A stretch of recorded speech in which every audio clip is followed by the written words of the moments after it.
Hello. આજે આપણે એક અલગ પ્રકારના વિષય પર વાત કરશું. બહાર જમવાનો શોખ. બહાર જમવાની જે પ્રથા છે, we love to eat outside foods. જો તમે ક્યારેય બહાર ખાવા જાઓ તો જોશો કે દરેક ફૂડ આઉટલેટ, રેસ્ટોરન્ટ, ઇવન લારીઓ વગેરે સ્થળોએ ખૂબ જ ભીડ હશે. ભૂખ્યાજનો વેઇટિંગમાં બેઠા હશે.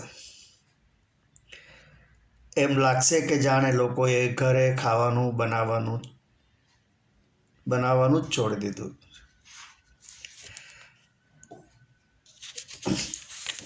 આજે આપણે બહાર જમશું એવું વાક્ય ઘરમાં સંભળાય તો સૌ ખુશી વ્યક્ત કરશે અને દરેક વિચારવા લાગશે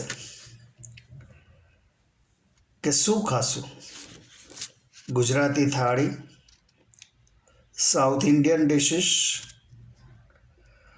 પંજાબી, ચાઇનીઝ ફૂડ, એગ્સની items, sandwiches, panipuri, sevpuri, bhel, pizza, burger વગેરે લાંબુ લિસ્ટ આંખની સામે આવી જશે.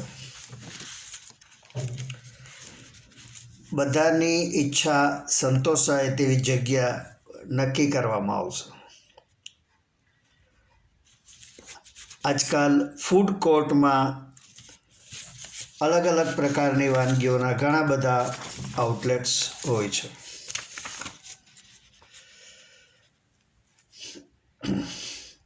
પરંતુ આવા દ્રશ્ય માત્ર સાંજે જ નહીં, મેં અર્લી મોર્નિંગ પણ જોયેલા છે.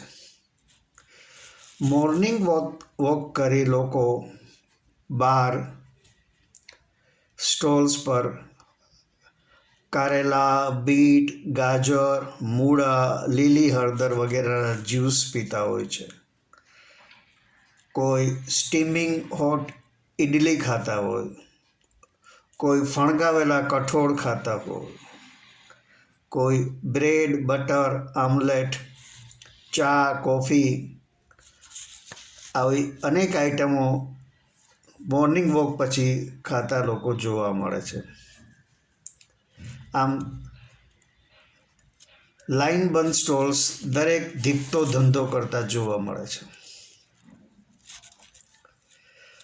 આપણા શરીરમાં સારા એવા પ્રમાણમાં કેલરી જમા કરી તેને બાળવા ચાલવા જવું અથવા દોડવું એક જીવનક્રમ બની ગયો છે.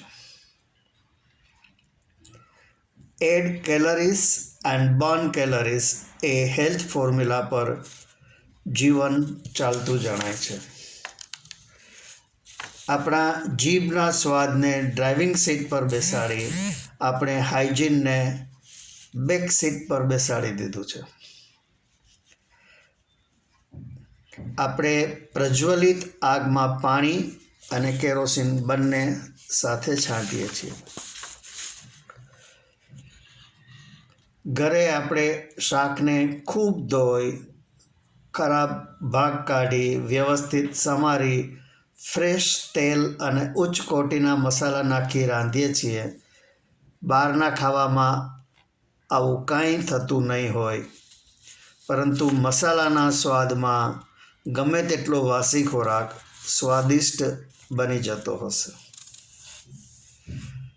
ભલે આપણે તાત્કાલિક બીમાર થતા નથી, પરંતુ આ ધીમું ઝેર આપણા લીવર અને કિડનીને નુકસાન તો કરતું જ હશે. સ્વામિનારાયણ ધર્મની શિક્ષાપત્રીમાં તો બહારનો ખોરાક તો શું, પાણી પીવાનું પણ વર્જ્ય છે. ધર્મના અનુયાયીઓના હાઇજીન અને આરોગ્યને ખાસ પ્રાધાન્ય આપવામાં આવ્યું છે. પરંતુ ધર્મ અને ભક્તિના નામે લોકો, જેમાં ઘી અને ખાંડનો ભરપૂર ઉપયોગ થતો હોય તેવા પકવાન અને મીઠાઈઓ રોજ ભગવાનને ધરાવી ભગવાનના પ્રસાદના નામે પોતે જ આરોગે છે, જે મેડિકલી આરોગ્ય માટે હાનિકારક ગણવામાં આવે છે. મને ખબર નથી કે અન્ય ધર્મોના ભગવાનોને પકવાનો અને મીઠાઈઓ ધરાવવાની પ્રથા છે કે નહીં. આપણા ભગવાનોને તો 56 ભોગ ધરાવવામાં આવે છે. ખરેખર આપણા ભગવાનો પકવાનો અને મીઠાઈઓ ખાવાના આટલા બધા શોખીન છે ખરા? ચર્ચમાં પ્રસાદ વહેંચાય છે કે માત્ર પ્રેયર જ કરવામાં આવે છે? આશા રાખું છું આપને મારી આ વાત ગમી હોય તો મારા વિડીયોને લાઈક કરજો, મારી ચેનલને સબસ્ક્રાઈબ કરજો અને આપણા ગ્રુપમાં શેર કરજો.